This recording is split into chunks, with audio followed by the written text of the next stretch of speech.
ফুল বলে সুবাসিত নবীজির অন্তর। জোরে হবে না সুবহানাল্লাহ? আর একটু জোরে বলেন না। চাঁদ বলে আমি নই তুমি নবী সুন্দর, ফুল বলে সুবাসিত নবীজির অন্তর। তারাদের দল বলে তুমি সেরা সরবে, মেঘ বলে জল হয়ে প্রিয় তুমি গরবে, মানুষের কাছে তুমি রহমের বন্দর। চাঁদ বলে আমি নই তুমি নবী সুন্দর, ফুল বলে সুবাসিত নবীজির অন্তর। রোদ বলে খুশি মনে তুমি নবী শান্তির, শেষ করে দিলে ছিল যত ভ্রান্তি। রোদ বলে খুশি মনে তুমি নবী শান্তির, শেষ করে দিলে ছিল যত ভ্রান্তি। রাত বলে নূর ছিল নবীজির দৃষ্টিতে, দিন বলে তুমি সেরা মাবুদের সৃষ্টিতে।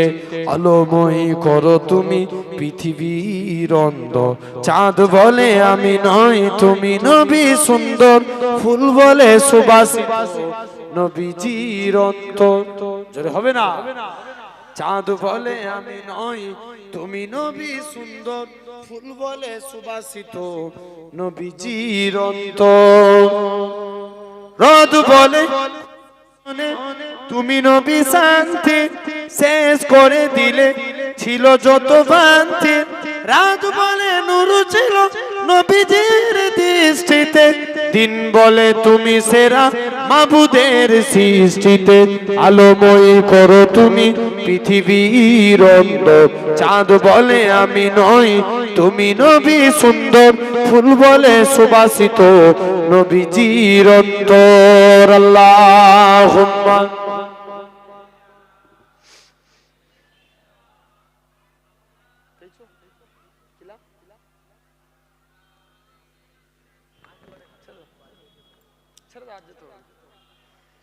আল্লাহ কবুল করে নেন। তো ভাই আমি যে কথা বলছিলাম, রাজার নাম কি বললাম? কেমন ওয়াজ শুনছো দেখি? রাজার নাম কি বলেছিলাম? ইউসুফ। ইউসুফ জনবাজ। সে এখন নিয়ম করলো আমার দেশে কেউ কলেমার পতাকা উড়াতে পারবে না। এখন মুসলমানদের উপর অনেক অত্যাচার করে। এখন বুড়ো হয়েছে, বলেন তো ভাই, বুড়ো হলে মানুষের চিন্তা বাড়ে না কমে? জোরে বলো না। বেড়ে যায়। বুড়ো হয়েছে, চিন্তা বেড়েছে। এখন মনে মনে করছে যাই আজকে বাদশার কাছে চলে যাই। এক জাদুঘরের কাছে গেছে। জাদুঘর, আমি চাই আমার ইন্তেকালের পর ক্ষমতা পায় আমার ছেলেরা, তার ইন্তেকালের পর তার ছেলেরা। কি কাজ করলে এই ক্ষমতা পাওয়া যায়? শুনছো? জাদুঘর বলছে ঠিক আছে চলে যাও, তুমি এখান থেকে চলে যাও। জাদুঘর বললে একটা যুবককে আমার কাছে এনে দাও, যে যুবকের নাম হচ্ছে আব্দুল্লাহ। আব্দুল্লাহ একটা যুবককে জাদুঘরের কাছে নিয়ে গেলেন। জাদুঘর বলছে এই যুবককে আমি জাদুবিদ্যা শিখাবো, এই পরস্পর মানুষের মধ্যে ঝামেলা লাগাবে আর তোমরা রাজত্ব করবে। কে বলছে? যুবক। জাদুঘর রাজাকে বলে দিল, যুবককে রেখে দিয়ে রাজা চলে গেল। কিতাব এসছে 6 মাস জাদুবিদ্যা শিক্ষা অর্জন করলো। ক মাস? 6 মাস। 6 মাস পর একদিন দেশের মাটিতে পা রেখেছে। এখন জাদুঘর কি করেছে? দেশের মাটিতে পা রেখেছে। এদিকে যুবক ছেলে হেঁটে হেঁটে যাচ্ছেন, একটা মুরব্বী গাছতলায় বসে বসে আল্লাহ আল্লাহ জিকির করছে। এখন যুবককে ডাকছে, বাবা তুমি কলেমা সৈনিক হও। বলছে মাথা খারাপ, এই কলেমাকে মিটানোর জন্য কি শিখেছি? কথা বলেন। জাদু শিখেছি, আর আমি কলেমা সৈনিক হবো? ইম্পসিবল, মানা যাবে না, পালাও। যুবক ছেলে চলে এসছে। আজও সমাজে আপনারা চিন্তা করবেন না, যুগে যুগে আল্লাহ এরকম এক একজন যুবক তৈরি করবে, যেই যুবকের দ্বারাই আল্লাহ পুনরায় ইসলামকে জিন্দা করবে। জোরে বলে ঠিক না ভুল? আমার ভাইরা, তো এরকম ভাবে ইউসুফ জুনবাদ সে নিয়ম চালু করে দিল। যাই যুবক ছেলে কিছুটা দূর হেঁটে হেঁটে চলে গেছে। ওই আল্লাহর ওলিটা যুবকের দিকে একবার তাকিয়ে কাঁদে, আবার মুচকে মুচকে হাসতে লাগে। যুবক আব্দুল্লাহ বলছে আল্লাহ হুজুর কি খেপে গেল নাকি? একবার কাঁদছে আবার হাসছে, ব্যাপারটা যে দেখি। যুবক আব্দুল্লাহ আল্লাহর ওলির কাছে চলে আসলেন। মুসলমান ঘরের ছেলে মেয়েরা, আব্বানা, তরুণেরা, এ নবী প্রেমিকেরা, যুবক আব্দুল্লাহ কি করলেন? আস্তে আস্তে করে যুবক আব্দুল্লাহ এরা খুব ভাবে আস্তে আস্তে করে যুবক আব্দুল্লাহর কাছে চলে আসলেন। এরা খুব ভাবে যুবক আব্দুল্লাহ এসে মুরব্বিকে বলে, ওগো আল্লাহ পাকের ওলি, ও মুরব্বি, বলো তো দেখি তুমি আমার দিকে তাকিয়ে তাকিয়ে কেন কাঁদো? যুবক আব্দুল্লাহর দিকে তাকিয়ে তাকিয়ে আল্লাহ পাকের ওলি বলেছিলেন, বাবা ছেলে, তোমাকে আমি কলেমা সৈনিক হতে বলেছি, কিন্তু তুমি তো কলেমা সৈনিক হও না। তুমি আজকে দিনে এখান থেকে চলে যাও। আমি মনে মনে চিন্তা করি কাল কিয়ামতের ময়দানে তোমার এই সুন্দর চেহারাখানা কবরে চলে যাবে। কবরের মাটি তোমার এই সুন্দর চেহারাখানা কবরের মাটি খেয়ে ফেলবে। সেই দিনে তোমার কি হবে? সেই দিনের কথা চিন্তা করে আমি কাঁদি। তবে হুজুর আপনি কেন হাসেন? ও বাবা যুবক, আমি এই জন্য হাসতে লাগি কেননা আমার আল্লাহ পাক ইলহামের মধ্যে জানিয়ে দিয়েছিলেন, ওরে আমার বান্দা, কেঁদো না কেঁদো না, রাজা একে জাদুবিদ্যা শিখতে পাঠিয়েছে ইসলামকে মিটানোর জন্য। আর আমি আল্লাহ জানিয়ে দিলাম এই যুবকের দ্বারাই আমি আল্লাহ পুনরায় ইসলামকে জিন্দা করে দেখাবো। আমি আল্লাহ পুনরায় ইসলামকে জিন্দা করব।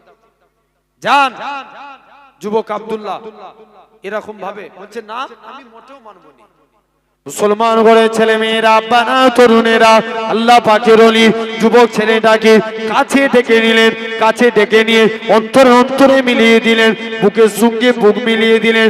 যুবকখানা আব্দুল্লাহ বলতে লাগে, হুজুর ছেড়ে দেন, ছেড়ে দেন, আমি আমার কলবের চোখ থেকে আল্লাহ আরশে আজিম দেখতে পাই। কি দেখতে পাই? কি দেখতে পাই? আরশে, জোরে বলো, আরশে আজিম। আমি আরশে আজিম দেখতে পাই। যুবক আব্দুল্লাহ দেখবেন এই কলব হচ্ছে তিন প্রকার। ক প্রকার? তিন প্রকার। এক নাম্বার কলবে সালিম, মানে সুস্থ অন্তর। এক নাম্বার সুস্থ অন্তর। সুস্থ অন্তর কাদের? যারা আল্লাহর ওলি, এনাদের অন্তর কি? কথা বলে না? যারা আল্লাহর ওলি এদের অন্তর বুঝার জন্য বলছি। এক নাম্বার সুস্থ অন্তর। সুস্থ অন্তর কাদের? হাক্কানি আল্লাহর ওলিদের, ইনাদের অন্তর সুস্থ। বড় পীর আব্দুল কাদের জিলানী রাহমাতুল্লাহ আলাইহি অন্তর পাক না পাক? জোরে বলো, পাক। এটা কি? সুস্থ অন্তর, কলবে সলিম। জেনে রেখে দেন, দাদা হুজুরের এক খলিফা ছিলেন, হাওড়া উলুবেরিয়ায় শুয়ে আছেন, নাম হাফেজ জামাল উদ্দিন রাহমাতুল্লাহ আলাইহি। রাস্তা দিয়ে ইপার উপার হতে গেলেন, রোড অ্যাক্সিডেন্টে ইন্তেকাল করে গেলেন। ভারতের নিয়ম, অ্যাক্সিডেন্ট হলে কি করতে হবে? জোরে বলো না। পোস্টমর্টম। হুজুরের লাশকে পোস্টমর্টম খানায় নিয়ে চলে গেলেন। হুজুরের ভক্ত মুরিদ মুহিব্বিনেরা হুজুরের লাশকে পোস্টমর্টম খানায় যেতে দিলেন না। আল্লাহর ওলি লাশকে আপনার রাস্তা হাই রোড অবরোধ করে দিলেন, আমরা আমাদের পীরের লাশকে পোস্টমর্টম খানায় যেতে দেব না। আল্লাহ পাকের ওলি হযরতে সাইফুদ্দিন, আল্লাহ পাকের ওলি হযরতে হাফেজ জামালউদ্দিন রাহমাতুল্লাহ আলাইহি মুরিদ মুতাকিদিনেরা কেঁদে কেঁদে বলেছিল, এ সরকারি প্রশাসনেরা, তোমরা আমাদের পীরের লাশটাকে পোস্টমর্টম খানায় নিয়ে যেও না।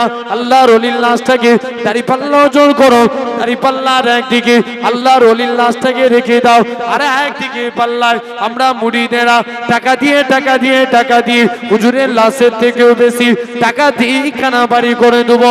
তথাপি হুজুরের লাশটাকে পোস্টমর্টম খানায় নিয়ে যেও না, ময়না খানায় নিয়ে যেও না। আল্লাহ পাকের ওলি হযরতে হাফেজ জামালউদ্দিন রাহমাতুল্লাহ আলাইহি লাশটাকে পোস্টমর্টম খানায় নিয়ে চলে গেলেন। একটুখানি ছুরি দিয়ে কাটা হয়েছে, একটুখানি ছুরি দিয়ে কাটা হয়েছে। ওই কাটা অংশটা থেকে তখনও পর্যন্ত আল্লাহ আল্লাহ আল্লাহ আল্লাহ আওয়াজ খানা ভেসে উঠেছে। ইনাদের অন্তর কি?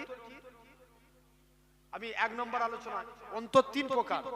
এক নম্বর সুস্থ অন্তর, মানে কলবে সলিম, সুস্থ অন্তর। বড় পীর আব্দুল কাদের জিলানী এক চোর 30 বছর চুরি করছে। কত বছর? জোরে বলো না। 30 বছর। কেউ তাকে ধরতে পারে না, আর মনে মনে নিয়ত করছে আজকে বড় পীর সাহেবের বাড়িতে চুরি করতে যাব। হুজুর যদি ধরতে পারে, না ধরতে পারলে আমি চোর বড় পীর। তোমরা এসে বসে যাও না, দাঁড়িয়ে আছো কেন? এখন কে বলছে হুজুর ধরতে পারলে জানবো হুজুর বড় পীর, আর না ধরতে পারলে আমি চোর বড় পীর। হুজুর রাত্রে উঠে তাহাজ্জুদের নামাজ পড়ছেন, চোর সব চুরি করে ব্যাগের মধ্যে মাল ভরে দরজার কাছে চলে গেছে। যেই দরজার কাছে গেছে আল্লাহর কুদরত, অটোমেটিক দরজা বন্ধ হয়ে গেছে। জোরে বলবে না? দ্বিতীয় দিন আবার মালপত্র রেখে দরজা খুলতেছে, দরজা খুলে গেছে। তৃতীয়বারের বেলায় পুরোপুরি খালি হাতে গেলেও দরজা খুলছে না, ভর্তি হাতে গেলেও দরজা খুলছে না। চোর বলছে এবার পড়েছি, ধরা যায়। বড় পীর সাহেবের কাছে চলে গেছে, হুজুর বেয়াদবি মাফ করেন, আমি চোর সাক্ষ্য দিচ্ছি আপনি হচ্ছেন বড় পীর। কোন আব্দুল কাদের জিলানী শিশু বেলায় নাবালক সন্তান, হুজুরের আব্বা হুজুরকে মসজিদে নিয়ে গেছে, বাবা চলো নামাজ পড়বে। সবাই মসজিদের বাইরে দাঁড়িয়ে আছেন, হুজুর কি করেছেন, যারা সব নামাজিরা নিচেই জুতো খুলেছে তাদের জুতো উপরে করে দিচ্ছেন। কোথায়? উপরে। আর যারা উপরে খুলছে তাদের জুতো নিচেই। আর বড় পীর সাহেব যে বলছে, বাচ্চা ছেলে তো মসজিদের বাইরে সিঁড়িতে বসে আছে, সব জুতো খুলে নিয়ে উপরে জুতো নিচেই, নিচের গুণ উপরে। বড় পীর সাহেব প্রায় এরকম করছে। এখন প্রথম দিন নামাজিরা বলছে কে জুতো সরাই দেখবো। প্রথম দিন দেখে সেম প্রবলেম, দ্বিতীয় দিন দেখে সেম প্রবলেম, তৃতীয় দিনের দিন একজন নামাজ না পড়ে দেখছে কে জুতো সরায়। একজন নুকিয়ে দেখে বড় পীর আব্দুল কাদের জিলানীর এই কাজ। এখন কোনো কথা না বলে বলছে তাই তো বলি আমাদের জুতো কেন গোলমাল হয়। সবাই মিলে আবু সালে মুসা জাঙ্গি রাহমাতুল্লাহ আলাইহি বলছে, হুজুর কোন ছেলে মসজিদে এনেছেন, এই প্রতিদিন আমাদের জুতো গোলমাল করে দিচ্ছে, খবরদার একে মসজিদে আনবেন। বড় পীর সাহেব কোনো কথা না বলে বড় পীর সাহেবের আব্বা হুজুরকে নিয়ে বাড়ির দিকে চলে গেল। আল্লাহ পাকের ওলি হযরতে এরকম ভাবে আল্লাহ পাকের ওলি হযরতে আবু সালে মুসা জাঙ্গি রাহমাতুল্লাহ আলাইহি হুজুর আমার কি জানিয়েছিলেন, ও বাবা আব্দুল কাদের তুমি কেন এরকম কাজ করো, উপরে জুতো কেন নিচেই করো, নিচে জুতো কেন উপরে করো। ও যুবকেরা, ও কবিলার মানুষের আগা, আল্লাহ পাকের ওলি হযরতে আব্দুল কাদের জিলানী রাহমাতুল্লাহ আলাইহি হুজুর আমার বলেছিলেন, আব্বা জান আমি নিজের ইচ্ছায় এই কাজ করিনি, আমার আল্লাহ পাক ইলহামের মধ্যে জানিয়ে দিয়েছিলেন এ আব্দুল কাদের জিলানী যারা জান্নাতি মানুষ তাদের জুতোগুলোকে মসজিদে সিঁড়ির উপরে করে দাও। আমি আব্দুল কাদের জিলানী আল্লাহ পাকের জান্নাতি বান্দাদের জুতোগুলোকে মসজিদে সিঁড়ির উপরে করে দিই। আমি নিজের ইচ্ছায় কাজ করি, আল্লাহর হুকুমে করি। তাহলে এক নাম্বার সুস্থ অন্তর, দুই নাম্বার মৃত অন্তর, যাদের অন্তর মরে গেছে যতই কোরআনের কথা বলেন হেদায়েত হবে হবে না। তিন নাম্বার কালবে মারিজ, অসুস্থ অন্তর, রোগ হয়েছে সুস্থ করা যায় না, যায় না। আমরা রোগ হলে কার কাছে যাই? ডাক্তারের কাছে। ভালো করেন কে? আল্লাহ। অনুরূপ জেনে রাখবেন আমাদের অন্তরে রোগ হয়ে গেলে ওলি আল্লাহর দরবারে যাওয়া লাগে। ওলি আল্লাহরা জিকির দেন, আমরা জিকির করি, অন্তরের ময়লা পরিষ্কার হয়। জোরে বলে। ভুল বলছি না ঠিক বলছি? তাহলে এই কলবকে পরিবর্তন করতে গেলে জিকির করা লাগবে। আমি এ সম্পর্কে আলোচনা করতে গেলে আবার অনেক টাইমের প্রয়োজন। একটা কলবকে সুস্থ করতে গেলে চারটে কাজ করতে হবে। কটা? চারটা। এক নাম্বার আল্লাহ নামে জিকির করতে হবে। কার নামে? আল্লাহ নামের জিকির করেন। যারা 5 ওয়াক্ত নামাজ পড়েন মাগরিবের টাইমে, ইশার টাইমে 2.5 মিনিট করে সময় নেন, আল্লাহ লা ইলাহা ইল্লাল্লাহ এই জিকির করেন। আপনি এক মাসে আমল করে দেখেন, অন্তর পরিষ্কার হবে। 2 নাম্বার আল্লাহ শুকরিয়া আদা করতে হবে। 3 নাম্বার ইসলামকে নিয়ে ফিকির করতে হবে। ফিকির মানে কি? চিন্তা করা। ইসলামকে নিয়ে ফিকির করা। তুমি ভাবছো আমার দোকানে ক টাকা কিনা বেচা হচ্ছে, এই সব নিয়ে আমরা চিন্তা করিনি তো? ইসলামকে নিয়ে চিন্তা করা, এটা হলো 3 নাম্বার। আর 4 নাম্বার আল্লাহ বলছেন আস্তাগফিরুল্লাহ ইন্নাল্লাহা গাফুরুর রহিম, তোরা আমি আল্লাহ আমার কাছে তওবা কর, আমি আল্লাহ তোদের maaf করে দেব। তাহলে দিল থেকে তওবা চাইতে হবে। এমন তওবা করেন। আমার পিন্নগরে আমার নানা হুজুর পীর কেবলা রাহমাতুল্লাহ আলাইহি বলতেন, উনি ছিলেন দাদা হুজুরের হাতে হাত দিয়া মানুষ, যিনাকে আল্লাহ 117 থেকে 18 বছর হায়াত দিয়েছিলেন। জোরে বলবেন না? আপনার এই এলাকার মানুষ বহু যেতেন, আপনি গিয়েছিলেন না? মাশাআল্লাহ। এত যিনাকে দেখলেই আল্লাহর কথা স্মরণ হতো। নিঃস্বার্থবান মানুষ ছিলেন, যিনার ইন্তেকালের সময় লক্ষ লক্ষ মানুষ জানাজায় হাজির হয়েছিল। হুজুর কেবলার লাশকে যে জমিনায় রাখা হয়েছিল, আল্লাহ এক টুকরো মেঘ ছায়া করিয়ে দিয়েছিলেন। জোরে বলবেন না? আপনারা এই কম বেশি এই এলাকার মানুষ, আমার খুব মনে আছে, আমি তখন খুব ছোট ছিলাম। আমার এখন বয়স কি খুব বেশি হয়ে গেছে নাকি? মানে অলরেডি 2013 সাল, মানে 10 বছর আগে আমি অনেক ছোট ছিলাম। তখন ওয়াজের, আমি এত ওয়াজের লাইনেও নামি না। তখন সব এই সব এলাকা থেকে যেত, ওই হুজুর কেবলা ওখানে সবাইকে দিয়ে আমি দেখা করাতাম, চলেন দেখা করবেন। তো জেনে রেখে দেন আমার ভাইয়েরা, আব্বারা, তরুণেরা, তাহলে আজকে আমি যে প্রসঙ্গে বললাম ইনাদের অন্তর সুস্থ, জেনে রেখে দেন আমরা তওবা চাইবো। হুজুর কেবলা বলতেন, আমি দাদা হুজুর কেবলার কাছে দরবারে যেতাম, বসিরহাটে আল্লামা হুজুর আসতেন, বাকুল শরীফে সুফি আব্দুল মমিন সাহেব আসতেন, বাংলাদেশ বরিশাল জেলার পীর মঈনুদ্দিন হামিদি সাহেব আসতেন। সবাই মিলে আমরা আমাদের পীরের দরবারে আসতাম, বলতাম হুজুর আপনি বেশি বেশি করে আমাদের তওবা বায়াত করান, বেশি বেশি করে তওবা করেন। আমার নবী বেগুনা মাসুম নবী হয়ে দিনে 70 থেকে 80 বার করে তওবা পড়তেন। জোরে বলবেন না? আমরা আল্লাহর কাছে তওবা চাইবো। যাও, আমার আলোচনা ওই যুবকের কথা মনে আছে তো? এখন আল্লাহর ওলি যুবকটাকে বুকের সঙ্গে বুক মুআনাকা করলেন। যুবকের অন্তর পরিষ্কার, অন্তর থেকে কি দেখতে পায়? অন্তরের চোখ থেকে আরশে আজিম দেখতে পায়। যুবক ছেলে বলছে হুজুর ছেড়ে দেন। যুবকটা পরিবর্তন হয়ে গেল, আমল করতে লাগলেন, উচ্চ তবকার আল্লাহর ওলি হয়ে গেলেন। জোরে বলে। যুবকটা কিছু কানা মানুষ হুজুরের কাছে আসতো, হুজুর একটু দোয়া করেন আল্লাহ যেন আমার রোগকে ভালো করে দেয়।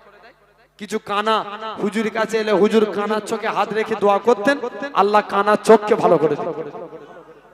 কিছু প্যারালাইসিস হুজুরের কাছে আসতেন, হুজুর একটু দোয়া করেন আল্লাহ যেন পাকে ভালো করে দেয়। প্যারালাইসিসের পায়ে হাত রেখে দোয়া করতেন, প্যারালাইসিসও ভালো হয়ে যেত। এরম ভাবে দিকে দিকে যুবক আব্দুল্লাহর নাম ছড়িয়ে গেল। শুনছো তো? এখন মনে মনে করছে, বলছে এই ফিরি ফিরি আর কারো যাই, এরপরে যদি রোগ ভালো করতে চাস আগে কলেমা পড়, তবে রোগ ভালো হবে। জোরে বলবে না? কিছু আটটা বলছে ফিরি ফিরি কারো রোগ সারা হবে না। একজন আসলো, আগে কলেমা পড়, কলেমা পড়ালেন, কানার চোখ ভালো হয়ে গেল। আর রাজার যে মন্ত্রী, উনার চোখ ছিল কাল, জোরে বলো, রাজার মন্ত্রী, মন্ত্রীর চোখ কানা। মন্ত্রী কিছু টাকা পয়সা সামাল নিয়ে রাজার কাছে, যুবক আব্দুল্লাহর কাছে এসে হাজির। এই যুবক আমার চোখ ভালো করে দাও, টাকাগুলো লাও। যুবক বলে আগে কলেমা পড়তে হবে। বলছে তুই আমায় চিনিস? আমি দেশের মন্ত্রী। বলে আমি মন্ত্রী টুন্ত্রী বুঝিনি, আগে কলেমা পড় তবে চোখ ভালো হবে। যেটা বলবে না? বলছে দেখবি কোন যারা আল্লাহর ওলি তাদেরকে একটা মন্ত্রী ভয় দেখিয়ে পারবে? এই জোরে বলেন না, ভয় দেখিয়ে রাখতে পারবে? রাখতে পারবে না। তারা একমাত্র আল্লাহকে ভয় করে। জেনে রেখে দেন। তো এরকম ভাবে যুবক আব্দুল্লাহ তাকে ভয় দেখাতে লাগে, বলছে না কলেমা পড় তবে চোখ ভালো হবে। আর মন্ত্রী মনে মনে নিয়ত করছে ঠিক আছে না, এর সামনে কলেমা পড়েলি আর এখান থেকে চলে গেলি কলেমা পড়ে, চোখ কি ভালো হবে? কথা বলো না, হে কথা বলেন। আল্লাহ গবিলের আব্বা গুরুর কাছে একটু জোরে বলেন চোখ ভালো হবে। আর মনে মনে নিয়ত করছে যাই এর সামনে কলেমা পড়ে নেবো, এখান থেকে চলে গেলে কলেমা ভুলে যাব। মানে ঠেলাই পড়লে আল্লাহকে ডাকা, বাসুল ইয়াকিন। যুবক বলছে ঠিক আছে কলেমা পড়ো। মুসলমান করে ছেলে মেয়েরা, আব্বারা, তরুণেরা, হে নবী প্রেমিকেরা, যুবক আব্দুল্লাহ ওই মন্ত্রীর চোখের উপরে হাত রেখে আমার আল্লাহর কাছে কেঁদে কেঁদে দোয়া করেছিল, আল্লাহ পাক তুমি মন্ত্রীর চোখকে ভালো করে দাও। মন্ত্রীর চোখ যদি ভালো হয়ে যায়, আমি যুবক তোমার কাছে ওয়াদা করি আল্লাহ এই মন্ত্রীর ওসিলায় আমি পুনরায় ইসলামকে জিন্দা করে দেখাবো। এমন সইতে যুবক আব্দুল্লাহ এরকম ভাবে মন্ত্রীর চোখে হাত রেখে দোয়া করলেন, মন্ত্রীর চোখ ভালো হয়ে গেল। এমন সইতে দেখতে পাওয়া যায় মন্ত্রী বলে যুবক ছেড়ে দাও, ছেড়ে দাও। ও যুবকেরা, আল্লাহ পাকের ওলি যুবক আব্দুল্লাহ এরকম ভাবে মন্ত্রীর চোখের উপরে হাত রাখলেন, মন্ত্রীর চোখ ভালো হয়ে গেল। মন্ত্রী বলে এবার বাড়ি চলে যায়। মন্ত্রীকে যুবকখানা ডাকে, না না না না, এটা মানা যাবে না। মন্ত্রীকে কাছে ডেকে বুকের সঙ্গে বুক মিলিয়ে দিলেন, মুআনাকা করে নিলেন। মন্ত্রী বলে হুজুর ছেড়ে দেন, ছেড়ে দেন, আমি আমার কলবের চোখ থেকে আল্লাহর আরশে আজিম দেখতে পাই। আমিও আমার কলবের চোখ থেকে আল্লাহর আরশে আজিম দেখতে পাচ্ছি। যুবক আব্দুল্লাহ বলছে যা, রাজার কাছে চলে গেলেন। রাজার কাছে সেই রাজা জিজ্ঞেস করছে চোখ ভালো করলো কে? মন্ত্রীকে। মন্ত্রী বলছে চোখ আমার আল্লাহ ভালো করেছে। এতদিন আমার দেশে আল্লাহ নাম হতো না। মন্ত্রীর দ্বারাই পার্লামেন্টে আল্লাহ আমার চোখ ভালো করেছে। বলছে কে বললো আল্লাহ ভালো করেছে? আমি তোদের আল্লাহ, আর তুই বলছিস আল্লাহ ভালো করেছে? না, কে বলছে তুমি আল্লাহ? তোমার মুখটাই কেমন বেঁকা পড়া, তোমাকে আল্লাহ বলে মানবো না? আমি আমার আল্লাহকে আল্লাহ বলে মানি। বলছে দাঁড়া, যুবক আব্দুল্লাহ এসো, তোদের ব্যবস্থা করছি। বলছে যাও না, যাকে তুমি জাদু শিখতে পাঠিয়েছো আমি ওই যুবকের দ্বারাই কলেমা পড়ে এসেছি। যুবক আব্দুল্লাহকে কিছু সৈন্য পাঠিয়ে ধরে নিয়ে চলে গেলেন। এই তোকে আমি এত টাকা খরচা করে জাদুবিদ্যা শিখতে পারি, যা তুই কলেমার প্রচার করছিস? যুবক আব্দুল্লাহ বলে রাজা অত শত বুঝিনি, আগে কলেমা পড় তবে চোখ ভালো হবে। তবে আজকের দিনে যুবক রাজাকে এসে বলে এই ইউসুফ জুনওয়াজ তোমাকেও কলেমা পড়া লাগবে। রাজা বলছে না, দাঁড়া তোর ব্যবস্থা করছি। 70 জন সৈন্য দিয়ে পর্বতের চূড়ায় পাঠিয়ে দিলেন। মুসলমান ঘরের ছেলে মেয়েরা, বাবা তরুণেরা, হে নবী প্রেমিকেরা, যুবক আব্দুল্লাহকে পর্বতের চূড়ায় পাঠিয়ে দিলেন। পর্বতের চূড়া থেকে ফেলে দেওয়া হবে এমন সময়তে যুবক আব্দুল্লাহ জোর করে কাঁদে, আল্লাহ পাক তুমি আমায় হেফাজত করো, তুমি যদি আমায় হেফাজত না করো কে বাঁচাবে? আল্লাহ আল্লাহ আমি যদি এখান থেকে আমি যদি বেঁচে থাকি ইসলামের পতাকা পার্লামেন্টে উড়িয়ে দেখাবো। যুবক আব্দুল্লাহ 70 জন সৈন্যরা পর্বতের চূড়ায় নিজেদের জীবন বাঁচাতে লাগে। আল্লাহর হুকুমে পাহাড়খানা কম্পিত হতে লাগে। 70 জন সৈন্যরা নিজেদের জীবন বাঁচাতে লাগে। যুবক আব্দুল্লাহ এরকম ভাবে আস্তে আস্তে করে যুবক আব্দুল্লাহ পর্বতের চূড়ায় উঠে গেলেন। পর্বতের চূড়া থেকে সহি সালামতে নিচই নেমে গেলেন, রাজার কাছে গেলেন। ও যুবকেরা, রাজা খানা বলে যুবক আব্দুল্লাহ বলো তো দেখি কে তোমায় বাঁচিয়েছে? যুবক আব্দুল্লাহ বলে আমাকে আমার আল্লাহ বাঁচিয়েছে। দ্বিতীয়বার তাকে সমুদ্রের ধারে নিয়ে চলে গেলেন, মা সমুদ্রে পানির উপরে ফেলে দিলেন। যুবক আব্দুল্লাহ আল্লাহ পাকের হুকুমে আড়াই চলে আসলেন। যুবক আব্দুল্লাহ আবার রাজার কাছে যায়। রাজা বলে যুবক রে তোকে কে বাঁচিয়েছে? আমাকে আবার আল্লাহ বাঁচিয়েছে, তুই কি চাস? যুবক বলে একখানা সমাবেশ তৈরি করো।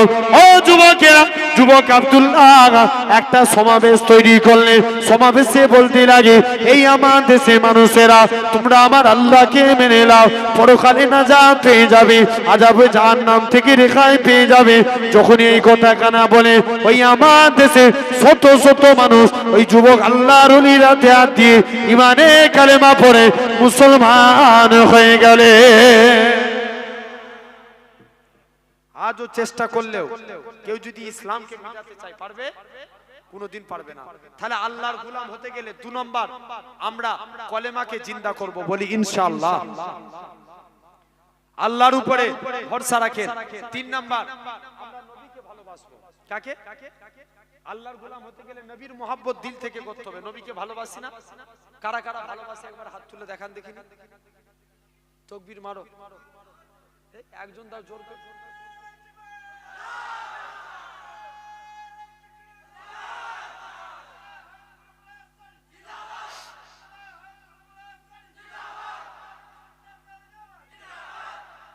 জেনে রেখে দেন, এই যে হাত তুললাম এগুলো দেখলো কে? জোরে বলো। আল্লাহ। ওয়াজ শোনার জিনিস না বুঝার জিনিস? বুঝার জিনিস। বুঝলে আবু বকর, না বুঝলে আবু জেহেল। বুঝলে কি? আবু বকর, না বুঝলে আবু জেহেল। তাহলে আমরা আবু বকরের দলে, ঠিক কি না? আমাদেরকে বুঝতে হবে। জেনে রেখে দেন, নবী মানতে চাই। তো আমি বলেছিলাম তাহলে আমরা রসুল মানলে আল্লাহর গোলাম হব। এখন নবী বলছে মান হাব্বা সুন্নতি, মুখে বলে দিলাম নবীকে ভালোবাসি, ভালোবাসা হবে? নবী বলছে মান হাব্বা সুন্নতি, যে আমার সুন্নতকে ভালোবাসলো, ফাকাদ আহাব্বানি, সে আমি নবী আমাকেই ভালোবেসে নিল। জোর করে বলো না। এই তো আগে থেকে সুবহানাল্লাহ টিপ, আমরা সুবহানাল্লাহ বললে গুনাহ না সওয়াব? আচ্ছা যতজন বসে আছে একসঙ্গে একবার সবাই মিলে বলেন তো দেখি সুবহানাল্লাহ। বেরেছে প্যান্ডেল পর্যন্ত আওয়াজ গেছে। আচ্ছা তুমি তাকবীর দিলে একবার আমি দিয়ে দেখি। নারে তাকবীর। বাদ দেন তো, আপনারা এই দিকের ভাইগুলো চুপ করে, বাঁশ থেকে ওই দিকে যারা বসে আছেন তাকবীর দেন। এই যে মিডিলে বাঁশ দিয়ে আছে না, এই দিকটা যারা বসে আছেন তাকবীর দেন। নারে তাকবীর। এই আওয়াজ হেরে যাবে কিন্তু এদের কাছে, জোর করে দাও। নারে তাকবীর। আচ্ছা দেখি এবার আপনারা চুপ করে, আপনারা দেন নারে তাকবীর।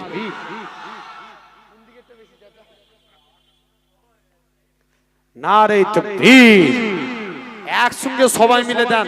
পিছনের আব্বাগুলো, আল্লাহ শুকরিয়া আদায় করে বলছি, মুরব্বি বাপগুলো ছেলের মতন ভালোবাসে। আব্বাগুলো একটু জোর করে দেন। আগেকার মানুষের পাওয়ার বেশি। আমরা দেখবেন এখন যদি দু কুদাল মাঠে দিয়ে যে দুটো কুদাল মারি, দেখবেন হাঁপিয়ে অস্থির হয়ে যাব। ভুল বলছি না? আর আগেকার মানুষরা দেখবেন সারা দিন খেতে যাচ্ছে। আগেকার মানুষদের পাওয়ার একটা আলাদা। জোর করে সবাই মিলে একসঙ্গে দেন দেখি নারে তাকবীর। আলহামদুলিল্লাহ, সিলসিলা মুজাদ্দিদুজ জামান দাদা পীরের হক সিলসিলা, নারে তাকবীর। আলহামদুলিল্লাহ। তা আমি বলেছিলাম যে কবরে আযাব থেকে বাঁচতে গেলে কটা আমল, কটা বলেছিলাম? 8টা। ইয়েস, মনে আছে। কটা? টোটাল 8টা আমল।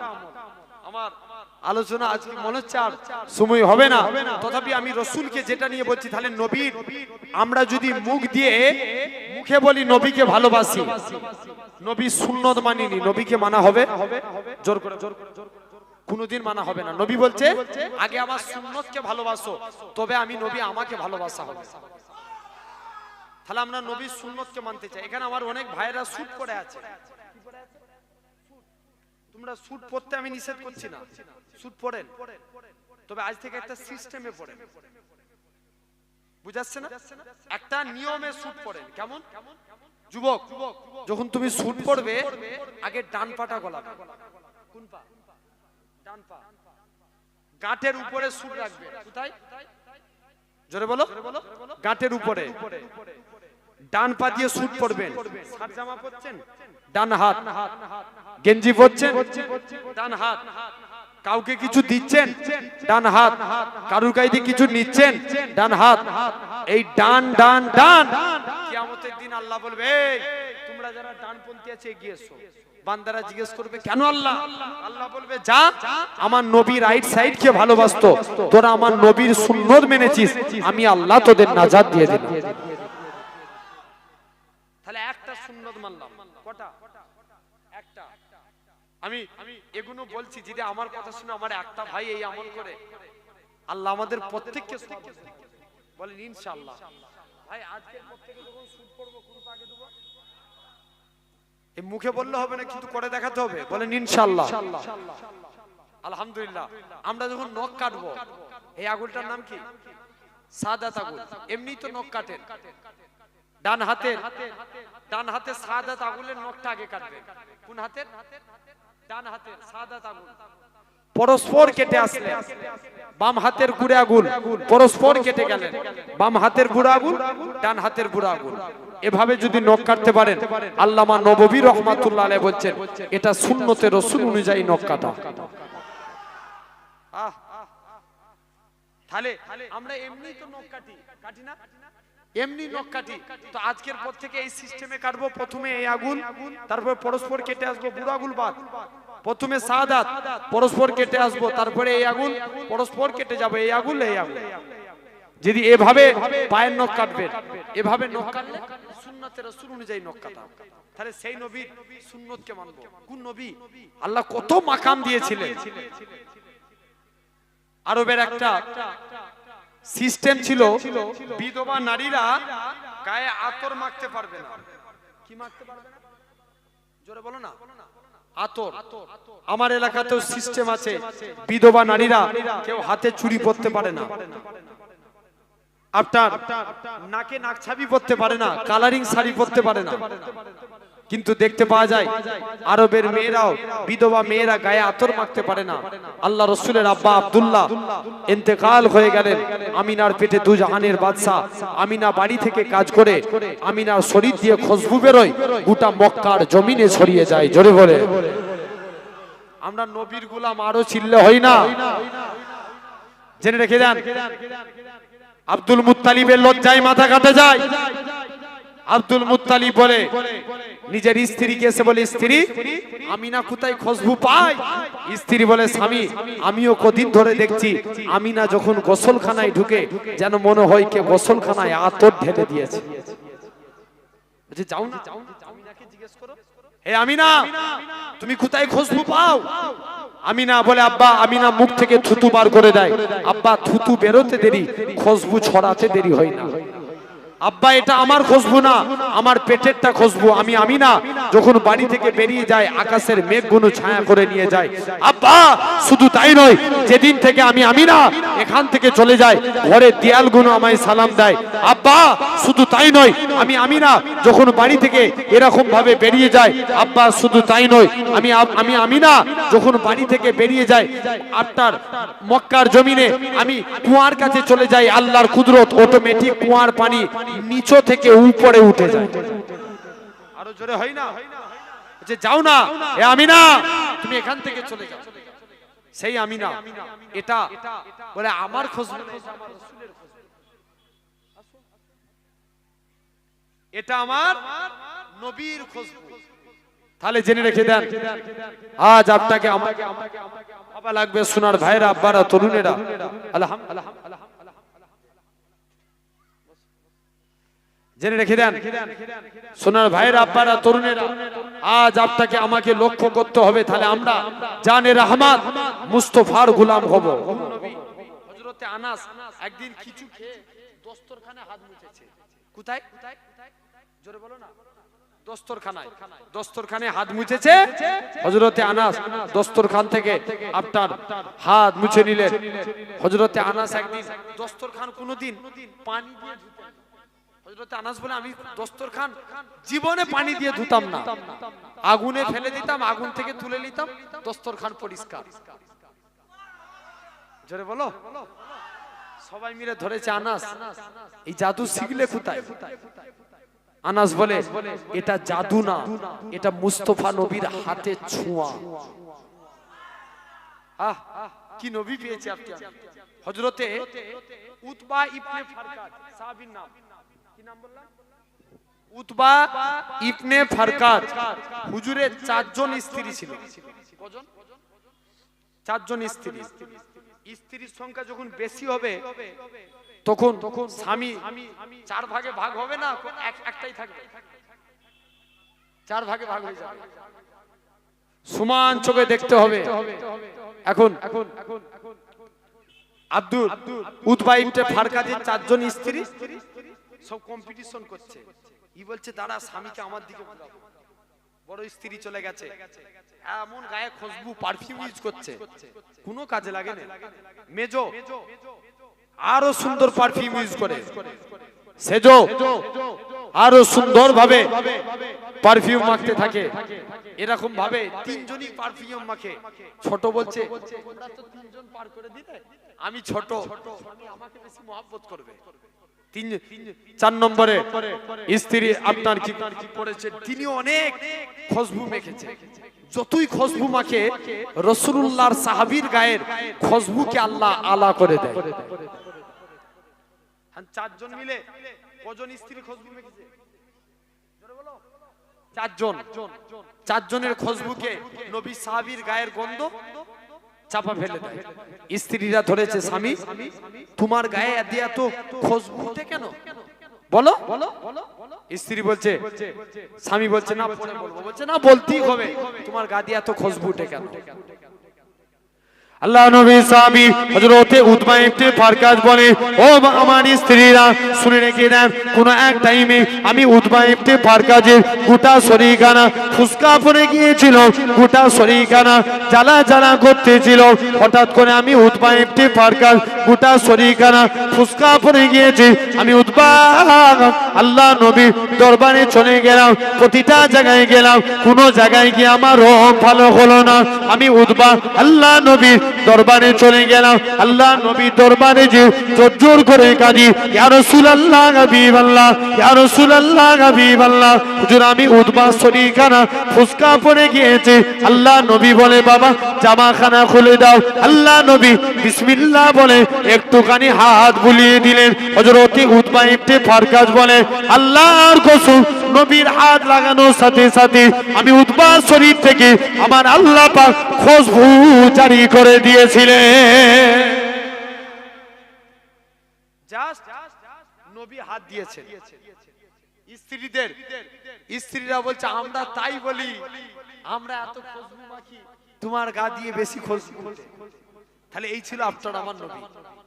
হযরতে ইবনে আব্বাসকে, ছোট্ট ছোট্ট হাদিস, ইবনে আব্বাসকে আল্লাহ নবী একদিন ডাকছে, বাবা আব্বাস যাও না, আমি নবী ইস্তেঞ্জা করব, ওই দূরে যে ঝাউ গাছগুলো আছে ওই গাছগুলোকে এসে একটু পর্দা করতে বলবে।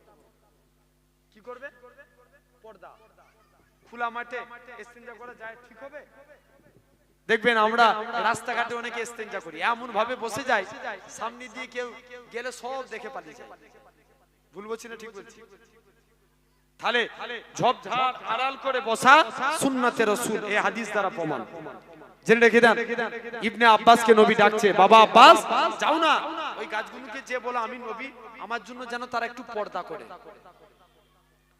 মুসলমান ঘরের ছেলে মেয়েরা, আব্বারা, তরুণেরা, হে নবী প্রেমিকেরা, হযরত ইবনে আব্বাস রাদিয়াল্লাহু তাআলা আনহু হুজুর আমার চলে গেলেন।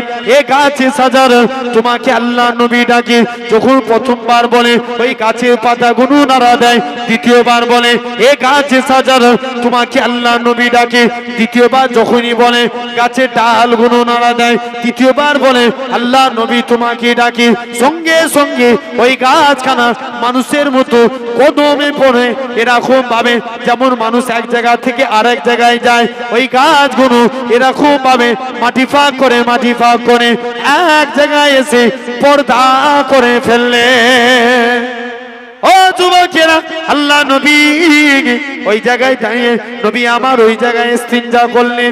আল্লাহ নবীর ইস্তিনজা করা কমপ্লিট হয়ে গেল। নবী আমার সাহাবী হযরত ইবনে আব্বাসকে ডেকে বলে, ও বাবা আব্বাস চলে যাও, তুমি এই গাছগুলোকে নিচের জায়গায় চলে যেতে বলো। গাছগুলো আবার নিচের জায়গায় চলে যায়। ও যুবকেরা, হযরত ইবনে আব্বাস বলে, আমি মনে মনে চিন্তা করি, নবী তো ইস্তিনজা করে গেল, গাছ এসে পর্দা করলো, এই জায়গায় কি ঘটেছে? আমি আব্বাস দেখি আল্লাহর কসম ওই জায়গাতে মুস্কে আম্বরের থেকেও বেশি খুশবু চালু হয়ে গেছে। এই ছিল আপনার আমার নবী। আচ্ছা বলুন তো, এই গবিলাতে আমি এসেছি, সব ছেলেগুলো বেড়া চাপায় আনতে গেছিল, কোথায়? বেড়া চাপায়। আমি কোনোদিন গবিলাতে আসিনি, ফার্স্ট টাইম আসলাম। তো যদি এরা আনতে না যেত, আমি এই জায়গায় এসে গবিলা কোথায় খুঁজি মরতাম এখন, ঠিক কি না? তো এখন আমাদের যুগ হয়ে গেছে ফোনের যুগ। মনে করেন আমি এখান থেকে কোনো মানুষ আমার দরবারে গেল, যে আমার সঙ্গে যদি যোগাযোগ থাকে, দরকার থাকে, আপনারা যাবেন, যে যদি আমি বাড়িতে না থাকি ফোন করে খবর নেবেন না, ভাইজান আপনার বাড়িতে এসেছি। হ্যাঁ না? আচ্ছা বলেন, নবীর টাইমে কি ফোন ছিল? জোরে বলেন, নবীর টাইমে ফোন থাকে না। তাহলে আল্লাহ রাসূল মাঝে মাঝে দরবার থেকে কোথাও চলে যেতেন, সাহাবারা কি করে নবীকে খুঁজে পেত? কিতাবে এসেছে, নবী যখন যেই বাড়িতে থাকতেন, বাড়ি থেকে যখন কোথাও চলে যেতেন, আল্লাহর নবী যেই রাস্তা দিয়ে যেতেন, ওই রাস্তা দিয়ে আল্লাহ খুশবু চালু করে। আরো জোরে হয় না? আল্লাহ নবী সাহাবীরা ওই খুশবু শুনে আল্লাহ নবী সাহাবীরা নবীর কাছে পৌঁছে যেতেন। যেমন এখন আমরা ফোনে যোগাযোগ করে এই জায়গায় আসছি, আর নবীর টাইমে নবীর খুশবু শুনে নবীর কাছে পৌঁছে যেতেন। এই ছিল আপনার আমার নবী। হযরতে মদিনা মুনাওয়ারার এক ইমাম ছিলেন, যিনার নাম ছিল হযরতে আসেম রাহমাতুল্লাহ আলাইহি। কি নাম বললাম? আসেম। নাম কি? আসেম রাহমাতুল্লাহ আলাইহি, মদিনা মুনাওয়ারার ইমাম। জেনে রেখে দেন, হযরতে আসেম তিনি কি করলেন, আস্তে আস্তে করে হযরতে আসেম একদিন মুখ দিয়ে কথা বলছে, আসেমের মুখ দিয়ে খুশবু বের হচ্ছে। জোরে বলবে না? কি বের হচ্ছে? খুশবু বের হচ্ছে। সবাই মিলে বলছে, আসেম তোমার মুখ দিয়ে মুরিদরা ধরেছে হুজুর, নবীর তো এগুলো জীবদ্দশা, আগে যেগুলো আলোচনা করলাম ওগুলো জীবিত থাকা অবস্থায় ঘটেছিল, আমি ইন্তেকালের পরের ঘটনা বলছি। হযরতে আসেম সবাই মিলে ধরেছে, হুজুর আপনার মুখ দিয়ে এত খুশবু উঠে কেন? বলছে না বলবো না হুজুর, বলছি মুরিদ এখন ধরেছে। মুরিদ পীরকে কিভাবে ভালোবাসবে? আব্বার মতো।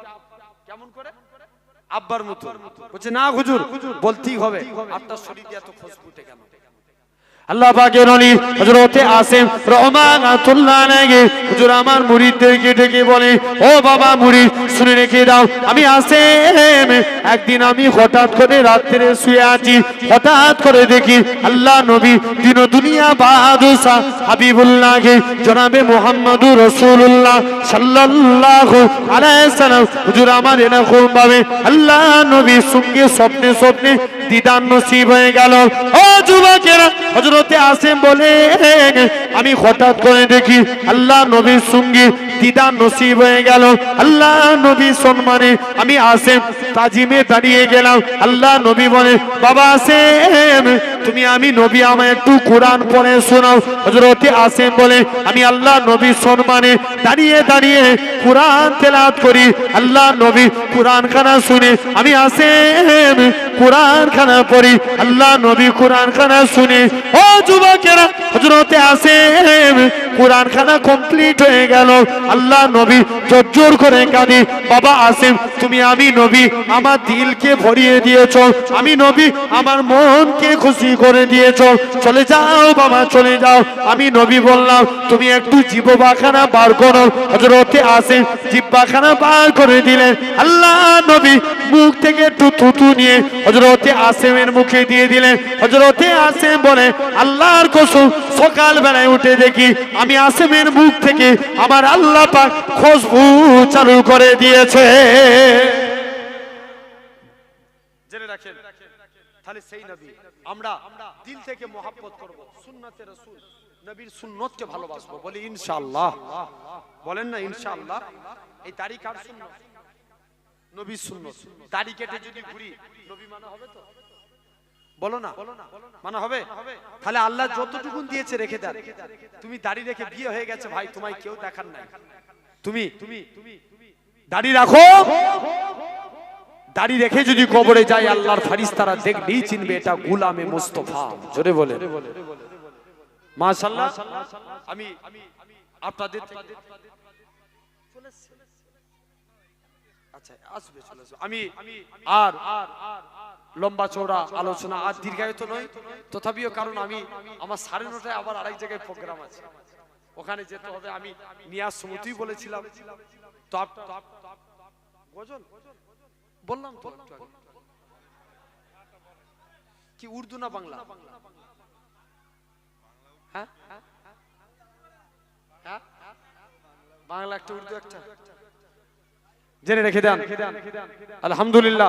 আমি বলেছিলাম আল্লাহ যদি মৌকা দেয় আমি পরে কবরের আযাব থেকে বাঁচার জন্য আমি 4টে আমল বলে যাই, জাস্ট একদম বিদায়ের আগে। 1 নাম্বার, আল্লাহ রাসূল বলেন তোমরা কবরের আযাব থেকে বাঁচতে গেলে ইখলাসের সঙ্গে নামাজ পড়বে, ইখলাসের সঙ্গে। 2 নাম্বার, খাঁটি ভাবে দান করবে। অনেকে দেখবেন দান করে ফেসবুকে পোস্ট করে, বলে ভাই আমি মসজিদের জন্য 1 শতক জায়গা দান করেছি, সকলে আমার জন্য দোয়া করবে। কেমন বুঝতে পারছেন না? আবার এমন অনেকে আছেন, জেনে রেখে দেন। 3 নাম্বার, আমরা পিতা মাতার খেদমত করব, কারণ মুনকার নাকির ফারিস্তা বান্দার মাথার দিক দিয়ে আসবে, নামাজের আমলে জবান খুলে যাবে, মাথার দিক দিয়ে প্রবেশ করতে দিবে না। নিরুপায় হয়ে ডান সাইড দিয়ে আসবে, রোজার আমলে জবান খুলে যাবে। নিরুপায় হয়ে বাম দিক দিয়ে আসবে, জাকাতের আমলে জবান খুলে যাবে। নিরুপায় হয়ে পায়ের দিক দিয়ে আসতে থাকবে, আপনার পিতামাতার খিদমতের আমলে জবান খুলে যাবে। বাপ মায়ের খিদমত করবেন, মুনকার নাকির ফারিস্তা কবরে আযাব থেকে আল্লাহ এই আমল আপনাকে বাঁচিয়ে দিবে। জোরে বলে যদি আমল করে যেতে পারি। আর চতুর্থ নাম্বার, আমরা মুখ দিয়ে সদা সর্বদা আল্লাহ নামের তাসবিহ পাঠ করব। মনে করেন সুবহানাল্লাহ, আলহামদুলিল্লাহ, সকাল বেলায় উঠি বলবো সুবহানাল্লাহ কি আলহামদুলিল্লাহ ওয়ালা ইলাহা ইল্লাল্লাহু আল্লাহু আকবার ওয়ালা হাওলা ওয়ালা কুওয়াতা ইল্লা বিল্লাহিল আলিয়্যিল আযীম। এই দোয়া পড়তে থাকবো, ঠিক না? আমরা এইসব দোয়া পড়ি, মুখ দিয়ে গালিগালাজ। কোন যুবক যদি বেড়া চাপায় যায়, বলে বেড়া চাপা থেকে গবিলায় আসবো, আবার বেড়া চাপায় যাব, 5 বার মুখ দিয়ে একটা নাপাক কথা বলে। ভুল বলছি না ঠিক বলছি? কথাই কথাই শুধুই নাপাক কথা। জেনে রেখে দেন, আমি আর ডিটেইলসে যাচ্ছি না। তো এক লোক সবসময় শুধু ওই মুখ দিয়ে ওই খারাপ কথাটা বলতো, জানেন? আর মরণের টাইমে আজরাইল জান কবজ করতে এসেছে, সবাই পানি দিচ্ছে, মুখে পানি দেয় না মরণের আগে? যত পানি দিতে যাচ্ছে ও তো তত বিরক্ত হয়ে যাচ্ছে। লাস্টে গেলে মুখ দিয়ে নাপাক কথা বলি দুনিয়া থেকে বিদায় নিয়েছে। তাহলে জবানের হিফাজত করেন, আল্লাহ কবুল করে নেবেন। বলেন ইনশাআল্লাহ।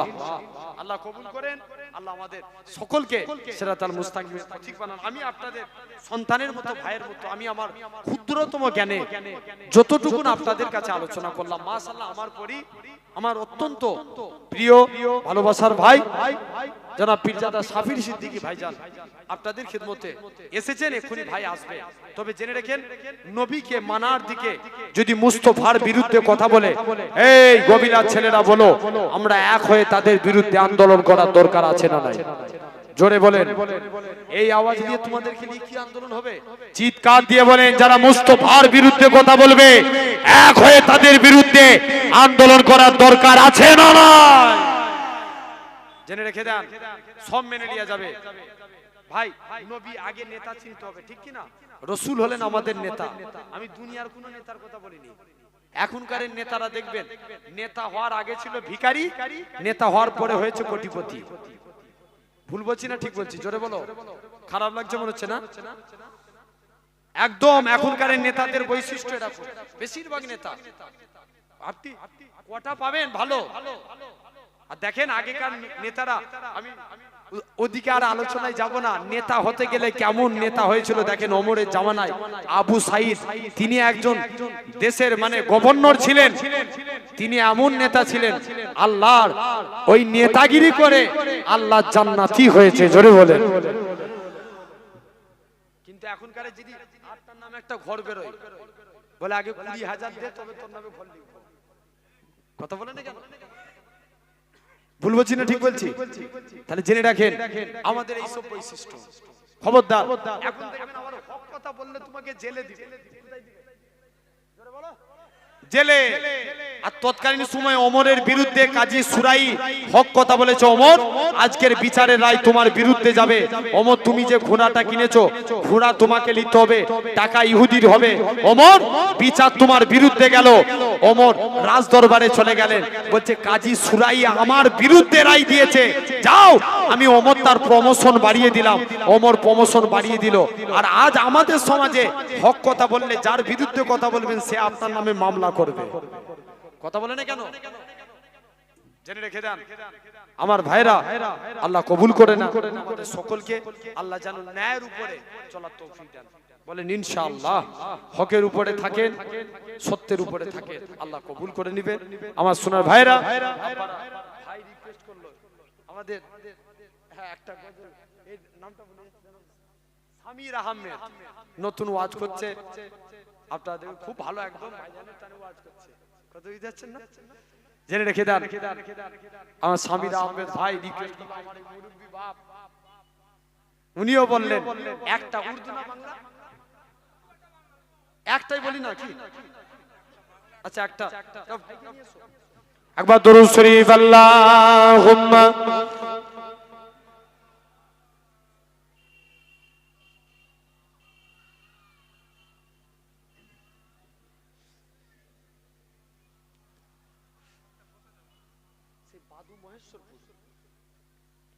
मैं सहाबा के दरबार गया, मुस्तफा का पता मिल गया। आरो जोरे होवे ना। मैं सहाबा के दरबार गया, मुस्तफा का पता मिल गया। मुस्तफा के मैं दर पे गया तो खुदा का पता मिल गया। आरो जोरे होवे ना। मैं सहाबा के दरबार गया, मुस्तफा का पता मिल गया। ये तो मुमकिन नहीं, छोड़ दो जिक्र आलोर असहाब का, जिक्र आलोर असहाब का। जिनसे टूटा, जिनसे ईमान सब्र खया और वफा का पता मिल गया। आरो जोरे बोलबे ना। मैं सहाबा के दरबार गया, मुस्तफा का पता मिल गया। शेरे साने उमर ने लिखा, कल्बसा इनको चैन आ गया, कल्बसा इनको चैन आ गया।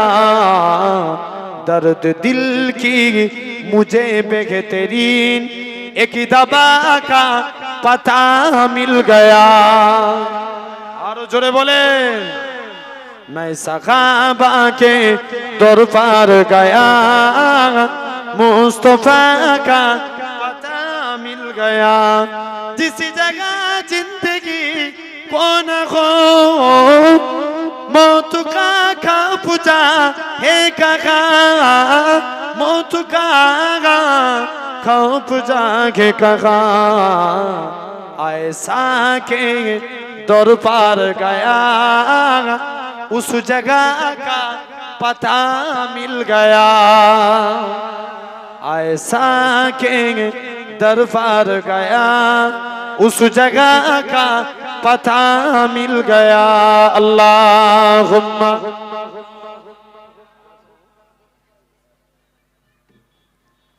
জাস্ট আর একটা একটা অনেক রিকোয়েস্ট করেছে বাংলা। আচ্ছা উর্দু তো বললাম একটা।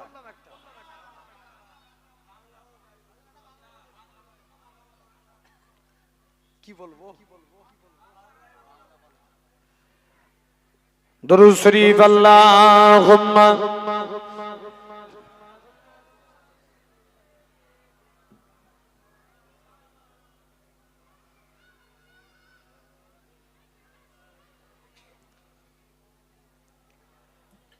ওই চাঁদ সুরুজ আর তারকারাজি, আসমান জমিন আর বৃক্ষরাজি, সাগর নদী পর্বত রাজি, সিজিলে তুমি সব তোমারই তো দান। ও গো রহিম রহমান, তুমি মহামহিয়ান। জোরে বলবে না।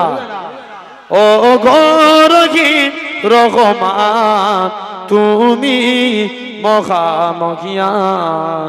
গাছে গাছে দিয়েছো তুমি নানান রঙের ফুল ফল, দিগন্ত বিস্তৃত মাঠে মাঠে দিয়েছো সবুজ ফসল।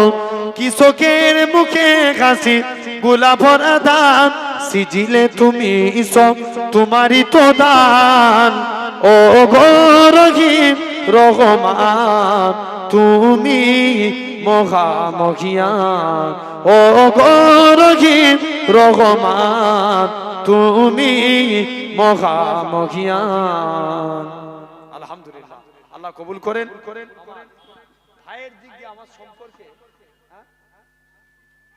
আচ্ছা পয়লা আর দুসরা পৌষ দুদিন মিলে জলসা। কোথায়? জিগরা মাঝের পাড়া, ওখানে আমি থাকবো। আর কে? মৌলানা ফরিদুল ইসলাম, জাফর আলী স্যার। দুসরা পৌষ মাশাআল্লাহ আমার সাফিরি ভাইজানের ভাগনা জনাব পীরজাদা সৈয়দ ইমাদউদ্দিন মামুজান আপনাদের খেদমতে এসেছেন। আমরা একবার তাকবীর দিই, নারে তাকবীর। আল্লাহ কবুল করেন। আমি গুনাহগার, যতটুকু আপনাদের কাছে বললাম, এখনি ভাইজান আসবেন, মামু কিছুক্ষণ আপনাদের কাছে আলোচনা করবে। আমাকে একটু সালাম দেন। ওয়া আলাইকুম আসসালাম। আসসালামু আলাইকুম। একবার দরুদ শরীফ আল্লাহুম্মা